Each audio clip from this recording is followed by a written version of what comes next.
into Hunter Biden. Two IRS whistleblowers now allege sweeping political interference in the case, and that's raising new questions about whether President Biden himself knew about his son's overseas business dealings. Hello, everyone. This is Outnumbered on this Friday. I'm Kayleigh McEnany here with my co-hosts Emily Compagno and Harris Faulkner. Also joining us, Fox Weather meteorologist Amy Freeze and retired NYPD Inspector Paul Morrow.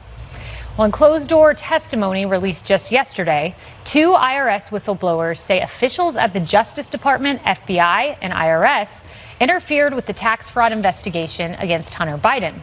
The whistleblower said that the decision in the case seemed to be, quote, influenced by politics. The shocking testimony also included a laundry list of tips, leaks, and possible cover-ups that prevented Hunter from facing more serious charges, along with evidence indicating that President Biden was involved in his son's foreign business dealings. White House correspondent Jackie Heinrich is live in Washington with more details. Jackie. Hey, Kayleigh. Well, the White House hasn't yet specifically responded to the whistleblower's allegation about a 2017 WhatsApp message allegedly sent by Hunter Biden that would directly challenge President Biden's continued statements that he's never spoken to his son about his overseas business dealings.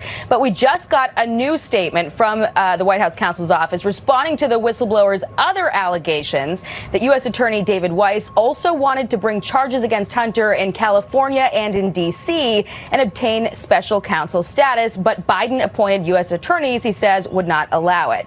DOJ maintains that Weiss had full authority over deciding when, where, and whether to bring charges, and that he needed no further approval to do so. But the White House counsel's office also denies that President Biden had any influence on his son's investigation. They're saying now, quote, since he took office and consistent with his campaign promise that he would restore the independence of the Justice Department when it comes to decision-making in criminal investigations, President Biden has made clear that this matter would be handled independently by the Justice Department under the leadership of a U.S. attorney appointed by former President Trump, free from any political interference by the White House. He has upheld that commitment. But the whistleblower's attorney says therein lies the challenge in proving his client's claims.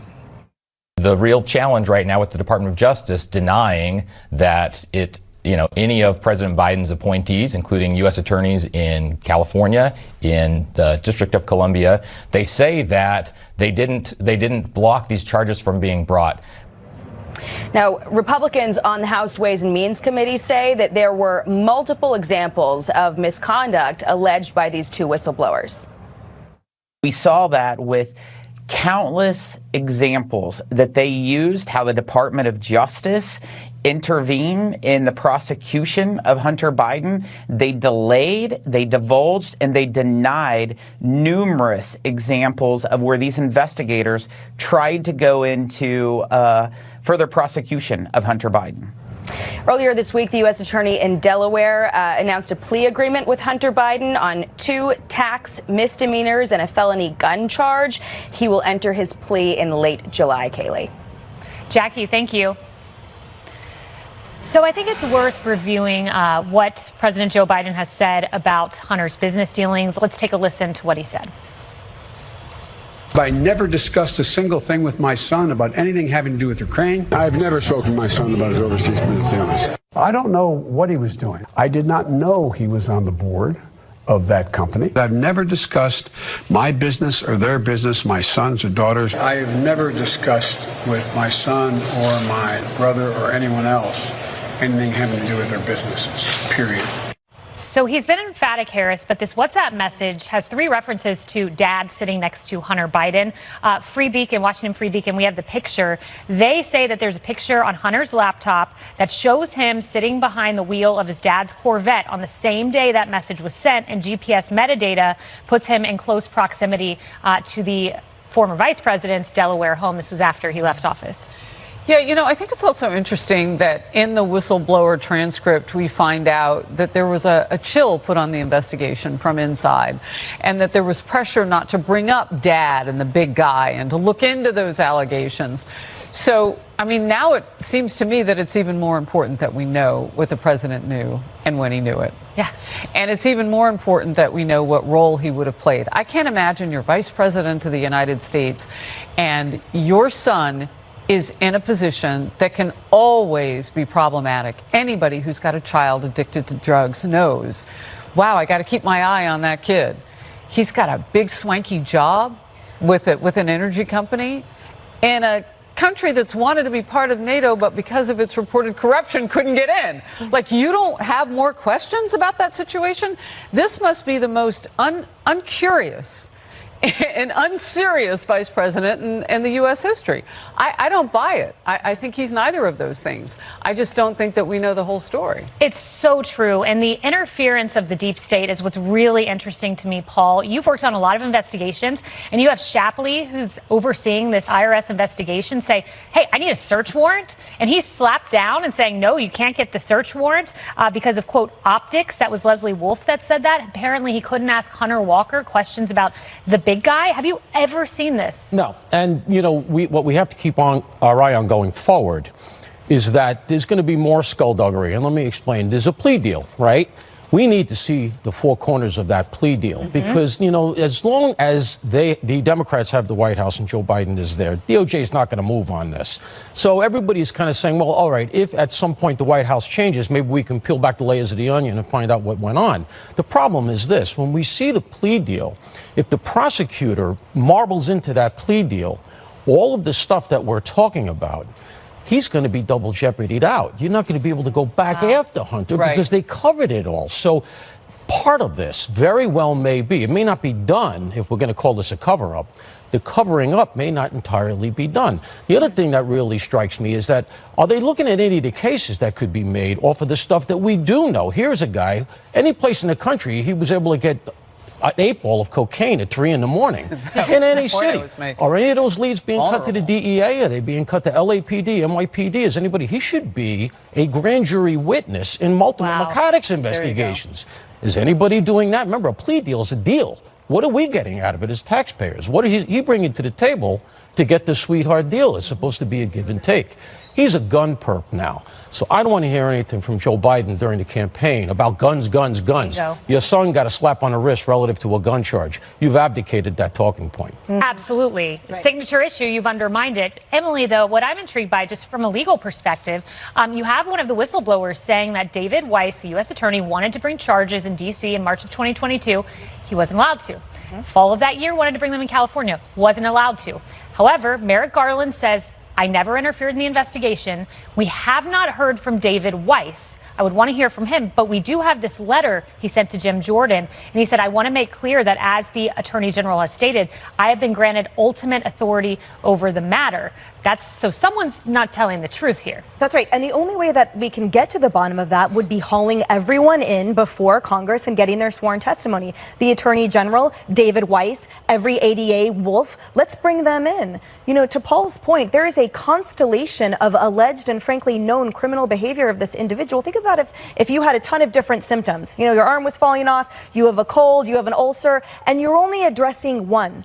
There is 90% more of that whole circle left for us to investigate. As taxpayers, we need to understand what is going on with any type of improper allegations of influence, with foreign registration. We've seen people go to prison and have felony convictions for a lot less. So this misdemeanor from a tax charge, which personally I've never seen in a plea deal, and the slap on the wrist for the gun charge, which I've also never seen, those are a tiny portion of what he's apparently responsible for. And for viewers to understand that it's not just about a president who denies having an involvement. It is about the fact that at every level of the government, we have conflicting testimony involving suppression of search warrants, of prosecutions, of things that we pay in full faith tax dollars to have people pursue this justice. So the notion that someone is getting off scot-free in myriad levels is untenable. Congress has oversight because it's impeachable and because it's potential criminal activity. So apply that pressure. To Harris's point, the lack of curiosity by the Democrat Party and by Congress, by media, is absolutely unacceptable. So put that pressure on so we get answers. No doubt. And Amy, meanwhile, the White House, they have Hunter front and center. He's at the state dinner last night. We have that picture. We'll pop it up. He's leading his dad around Ireland. It's just, you know, a big kind of middle finger to the American people. You know, here's Hunter. Yeah, someone's not telling the truth. We've gotten to the bottom of that, as we pointed out. So someone's not telling the truth, but instead of looking for the truth, we're getting rewarded. We're seeing the person who's in trouble rewarded and put into that. If it was any of us that were in the same boat, the American people see that. We don't want to see two different tiers, two different ways that things are handled. We want it to be fair for everyone. And even if it's someone in your own family, every American can say, look, someone in my family did something wrong. They should be accountable for that. Instead, we're seeing a reward. Just a real quick question for you, Emily, if I may. July 26th is when they'll do this plea deal, and the judge is someone who was appointed by Donald Trump. Well, how much does that day matter? I think it's an important day because the DOJ says that the investigation's ongoing. Could the judge, as Leo Terrell say, really put this on its head and reject that plea deal?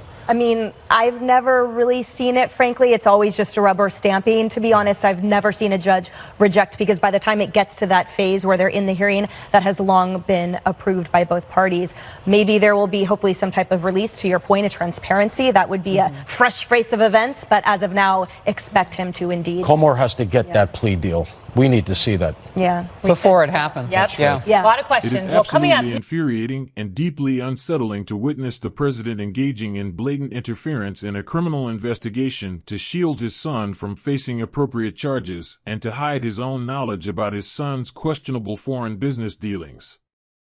This level of corruption and abuse of power is a direct attack on the principles of justice, accountability, and transparency. In a just society, every individual, regardless of their familial ties or political position, should be subject to the same legal standards and held accountable for their actions. However, it seems that the president believes he is above the law, using his authority to manipulate the course of justice and protect his own interests. By obstructing the investigation and ensuring that his son receives lenient charges, the president is not only undermining the integrity of our legal system but also eroding the trust of the American people. It is a clear message that those in power can evade justice while ordinary citizens are held to a different standard. Such double standards erode the very foundations of our democracy and breed resentment among the people. Furthermore, the president's attempts to keep his knowledge of his son's foreign business dealings hidden raise grave concerns about potential conflicts of interest and the compromising of national security. The American people deserve transparency and honesty from their leaders, especially when it comes to dealings with foreign entities. The president's actions to conceal this vital information from the public only serve to deepen suspicions and undermine public trust. This level of corruption and deceit is a betrayal of the highest order. The president was elected to serve the interests of the American people, not to protect himself and his family from the consequences of their actions. His actions not only undermine the credibility of his office, but also compromise the trust and faith that the people have placed in him. We must demand accountability and uphold the principles of justice and transparency in our government. No one, including the president, should be allowed to obstruct justice or manipulate the legal system to protect their own interests. The American people deserve leaders who prioritize the well-being of the nation over personal agendas, and it is time to restore integrity and restore the public's faith in our government.